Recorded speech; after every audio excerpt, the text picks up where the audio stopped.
Hi, everyone. This is Jeffrey Geisner for the Obligations of Memory podcast network for the Jewish Culture and Holocaust Remembrance Group. I'm with Agnes Schipper, and we are talking about Agnes's terrific book. And that book is Sabine's Odyssey, A Hidden Child and Her Dutch Rescuers. And so this is episode number 3 of our series. And we were chatting about resistance, how many of your family helped Jews in hiding, and you have also some other research. So why don't we use this episode to sort of catch net all those topics that you really want to share with us. Okay. Well, I think that the book is not just a sad and tragic story of my mother's brothers. I always refer to him as my mother's brother because he didn't live to be an uncle. He was killed at age 20, just after he turned 20. But also a big part of the story is people who were willing to risk their lives, the rescuers, for strangers, not just strangers, but immigrants from another country. And that is how, of the 25,000 Jews that went into hiding in the Netherlands, 18,000 survived. So almost a 75% survival rate. Those who were rounded up and sent to concentration camps was a 75% death rate.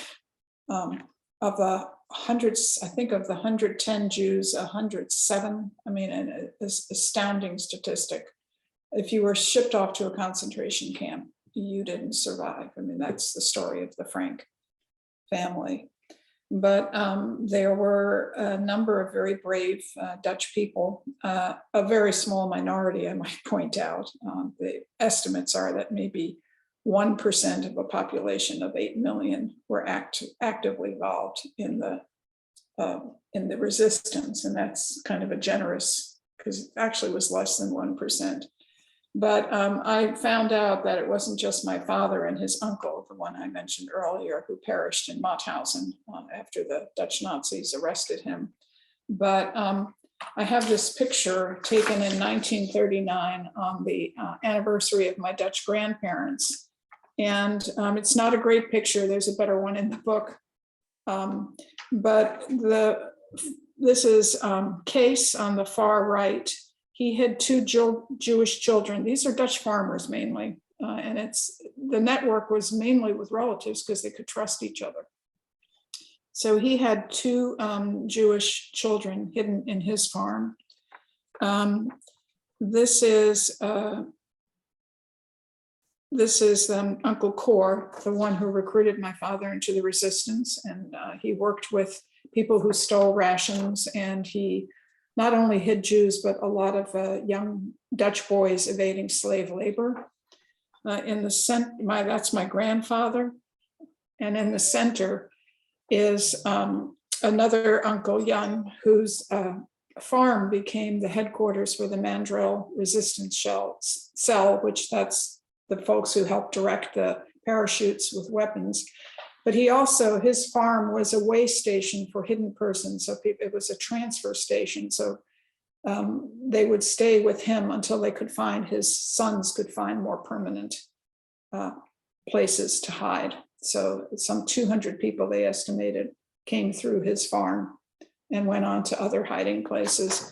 And in the front is Tante Guur, and she had a Jewish family of 4 parents and 2 sons living in her attic, and they all survived the war. So there should be so there are good people and there are moral people, and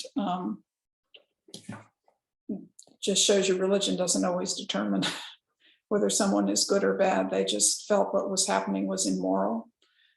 They deeply resented the Germans, and they thought what they were doing was hideous and immoral, and that was their way of resisting. So thanks to them and the number of people who hid, some actually exploited the hidden people for labor, etc.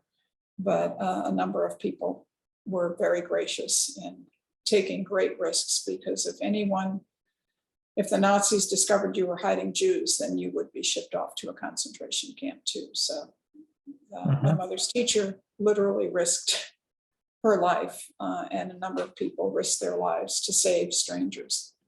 So that's also part of the story. So I think what I'd like to do next is to talk a little bit more in detail about your book, but not in what the story of your book, because we've kind of tickled and teased about what the story is, and we really want the listener and the audience to basically buy your book because it's a terrific book. The book is Sabine's Odyssey, A Hidden Child and Her Dutch Resistance. So when you wrote the book, which was when? Well, I probably started writing it 20 plus years ago after I interviewed my mother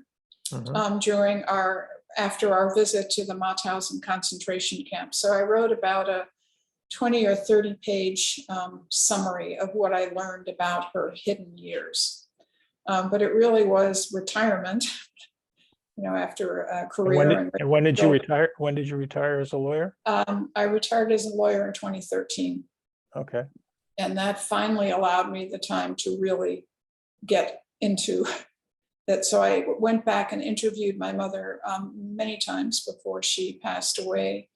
I tried interviewing my father. He was not easy, typical Dutchman, not easy to interview. Why are you bothering me with this old stuff? And I think what he did was so heroic, but he would never describe himself as a hero. He felt that he was just doing what he was raised and morally obligated to do. And for those who were perhaps choosing this episode to start to enter into the Agnes Schippers story, what did your father do?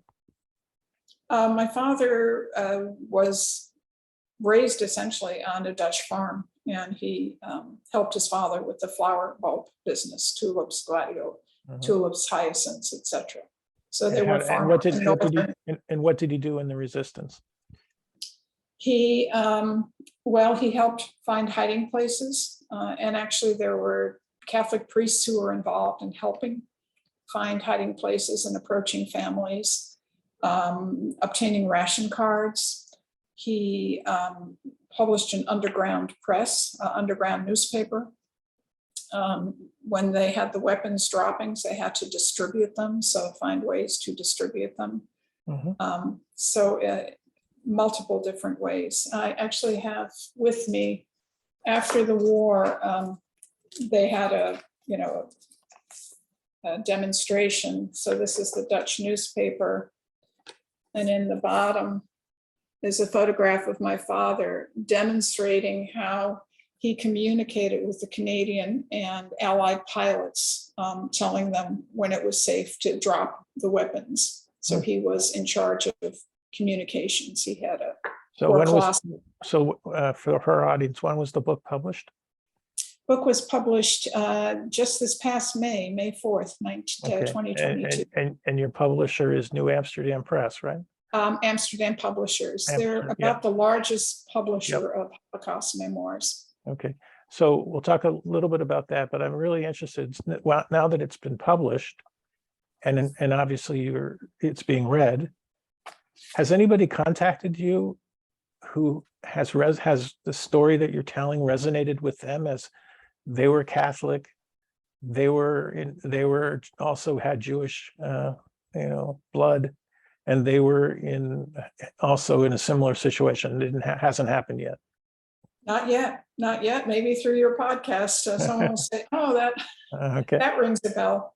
All right. No, I've not encountered someone with a comparable background. Other, obviously, second generation who have had parents who were hidden. I have met those people, but not this kind of Catholic Jewish mix. Okay.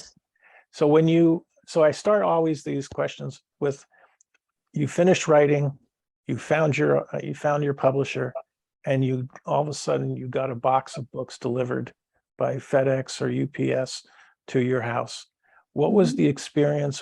How did you feel when all of a sudden Sabine's Odyssey winds up in a box on your doorstep? You're going back and forth, and you're having Zoom conference and you're exchanging paper back and forth, and somehow you open it up and it's like, oh my gosh, it's real. It really happened. So it was very gratifying to see it. I just wish my mother, my parents were alive to have seen that their story has been captured. And so let's go back and talk about, you spent a lot of time researching this book. Yes, I did. It started way back when you interviewed while you were still working. Right. So for the many people in our audience, we have a lot of authors, but we have a lot of people who have stories who want to be authors. And I think it's great that the people who actually do the authoring and get the books published perhaps pay forward some of the how-tos. So is there an Agnes Schipper way of researching? Is it tied into your journalism background, your legal background? I think that certainly helps. I mean, my career has been, writing for a newspaper or writing legal briefs. So writing, I've done my whole career, but this is very, very different. As a journalist, I was trained, you don't insert yourself at all. You just report the facts, no opinions, let people make their own decisions and fact stories. So I never, you wouldn't know anything about me. And as a legal brief, obviously I'm working and writing for the client. So this was a real stretch for me. I'm not used to kind of writing about personal things, but I felt it was really important to capture the story and then really dig into, what was hidden from me, what didn't I know? And the internet is amazing. My grandmother, for example, burned the last will and testament of Adolf Fröhlich, who was probably the last practicing Jew in the maternal and paternal family trees. But the internet is an amazing source. And through that, I discovered that Adolf offered to donate land for the first synagogue, and his father, again, this is through internet tracing and genealogy, his father was the first Jewish settler in Katowice, which is now Katowice in Poland, which is eerily 30 miles from Auschwitz. So do you have suggestions and advice for our wannabe authors out there, how to do research? And I'm going to ask you several of these questions along the way in the various components because I think it's helpful for people to hear other authors and how they do it. And there's no one way or right way. No, each author has their own way.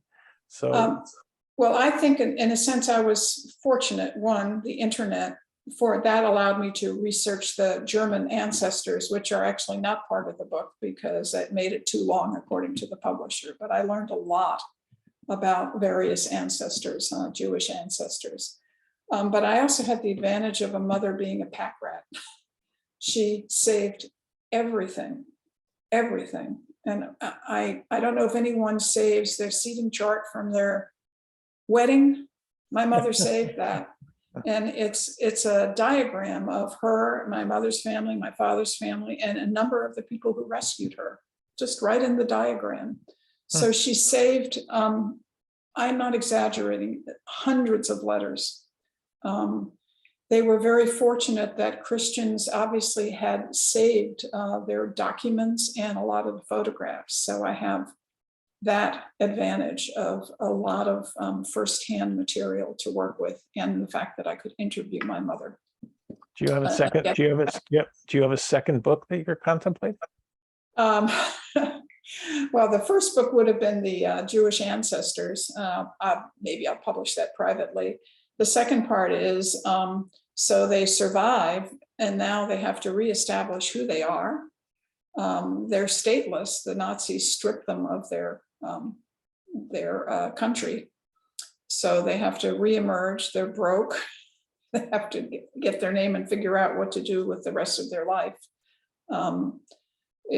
My grandfather tried very hard to get some of the properties or some compensation, and that was a Kafkaesque exercise. So there's a whole part 3 I could write. Fortunately or unfortunately, when I was at our family beach house in New Jersey, my brothers told me there are 3 boxes. They are full of letters, full, thousands. My mother and her mother corresponded for 30 years. So I'm not sure when that's going to get written. I don't think I maybe will focus on the first 5 years. But I think, so I had that advantage of having a lot of primary material to work with. Also, doing the research, the internet is a tremendous source. There's Jewish Gen and their ancestry and heritage. And through that, I was able to trace and find out a lot about the ancestors. Does any of your siblings have a similar interest in this line of I have one brother who has who periodically does research and has passed some of it on to me. Yeah, my second brother, Chris, seems to have had the most interest. He, for example, also has, my grandfather had a whole bunch of medals he was awarded. He has that. He has the death mask of my great grandfather. So he has a number of physical objects, and all the kids have various photographs and paintings. So that's kind of scattered. But it's really no one has picked up the charge of writing separate than you have.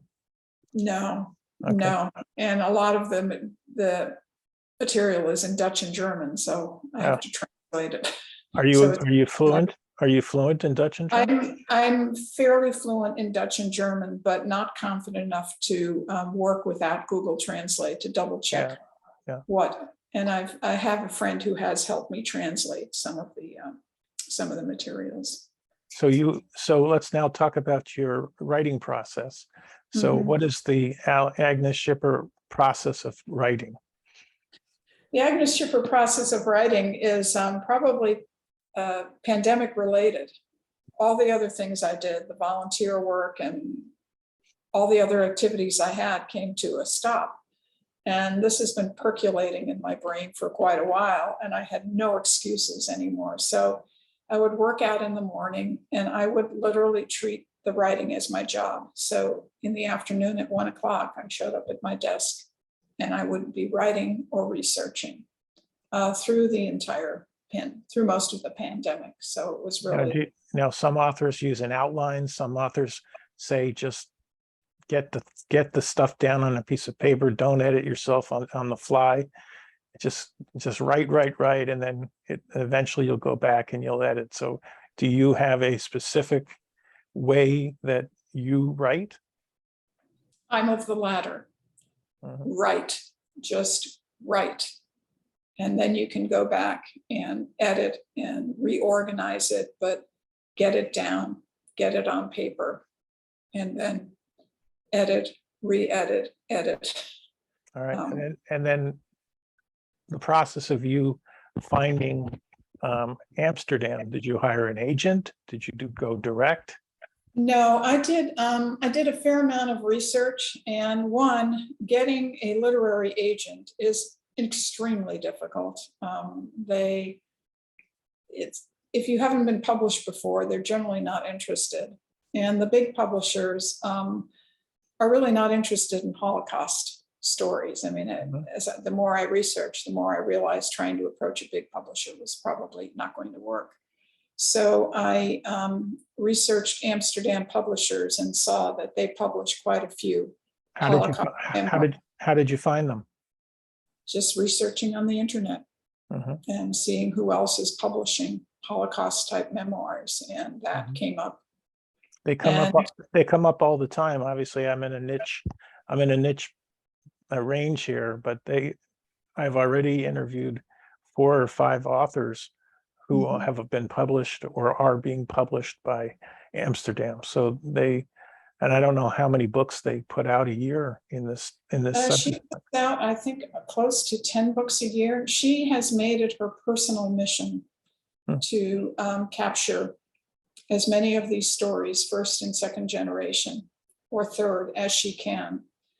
It's just a personal mission for her. I met her when I was in the Netherlands in May for the dedication of the Stolpersteins to my family. And she said she won't rest until all 6 million stories are told. Well, that's amazing. She That's thinks amazing. What is her name so we can get it on the record? Lisbeth Henk, Okay. Henk. Okay.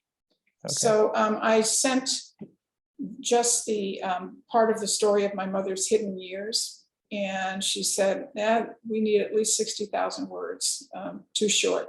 Do you have anything else? And I said, well, I've researched the German ancestors. So I sent that. That was too long, too detailed.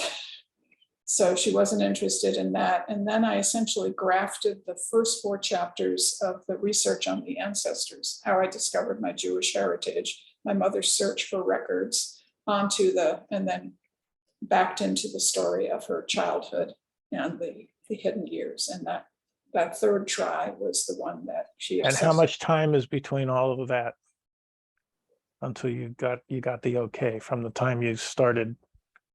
And how important is her That's a great feedback? question. That was over a number of months.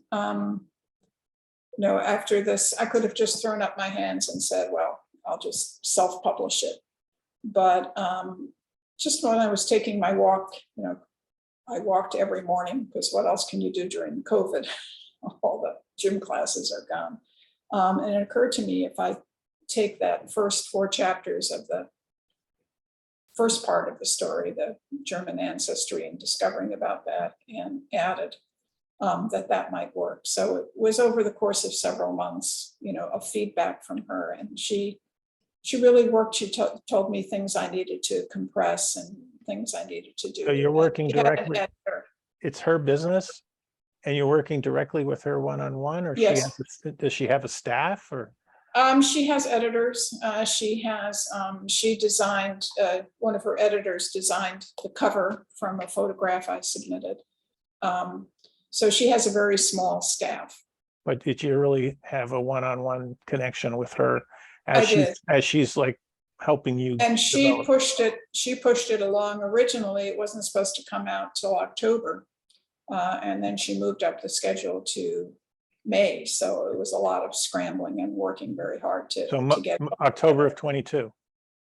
That was when she originally thought she would publish it, and then she moved it up. I think partially because May 5th is Liberation Day in the Netherlands, and I had let her know that we were going to have the Stolpersteins. My brother Chris arranged the dedication, so that's kind of why she, I think, possibly moved it up to May. We had a lot of the rescuers there, the next generation of the families who rescued there, some 50 people. So very meaningful. So we're almost coming to the end of our full episode and full interview series.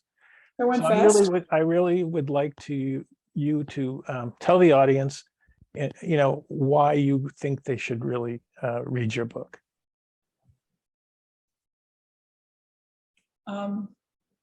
I think that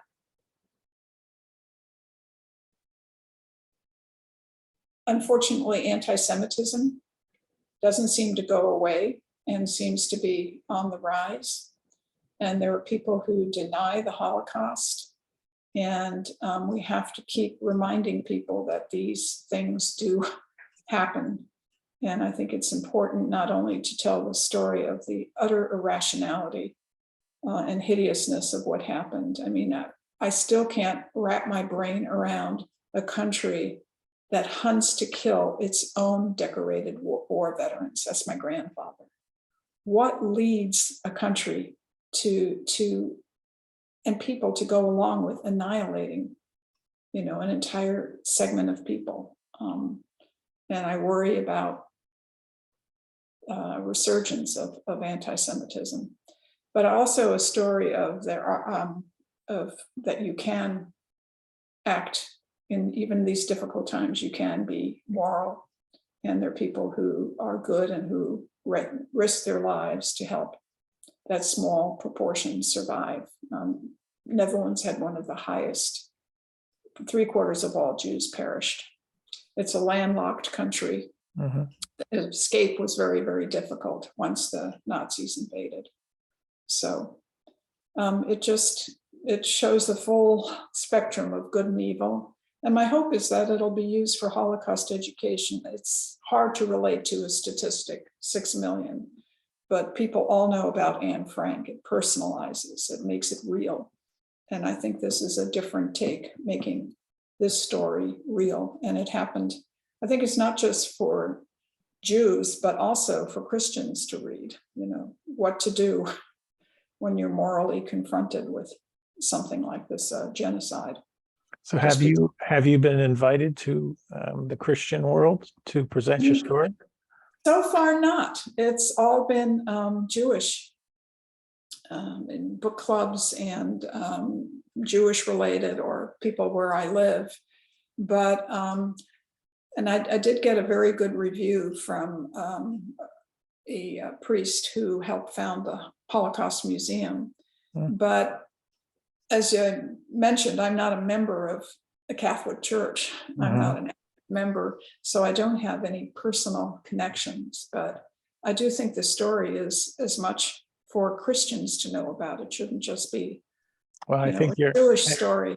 I think you're right, and I think you don't have to be a member of the Catholic faith to convince certain priests that to bring you to their pulpit to tell the story. So I think that would be a terrific one of your missions would be terrific. If I could figure out the inroads, Right. But it does show that, and there were a number of priests who were actively involved working with my father, who found. Have you ever tried to do that in the Catholic Church in the Netherlands, as opposed to Catholic Church here in the United States? No connections there either. So I think it's a matter of maybe I should contact my cousins and see. Well, I can give you some help with. I'm a consummate networker, so I can. Okay. I can help you. So I really appreciate spending time with you, getting to know you better, and I want to let everyone know that the book is called Sabine's Odyssey: A Hidden Child and Her Dutch Rescuers. Sabine's Odyssey is a beautifully painful memoir written by Agnes in honor of her mother's life during the World War II and her father, a member of the Dutch resistance. In it, Agnes retells the story of her mother's struggles during her hidden years, yet it is not merely a story of struggle, but one of kindness, courage, and resistance. This memoir gives voice to those who stayed silent. And I really appreciate you being with me for a couple hours. And I'm sure once the world starts to see this interview process, it'll help you. Hopefully people will buy the Sabine's Odyssey. Thank you very much. Jeff, very much for the opportunity. It's been a very enjoyable process. All right, thank you. All right, great.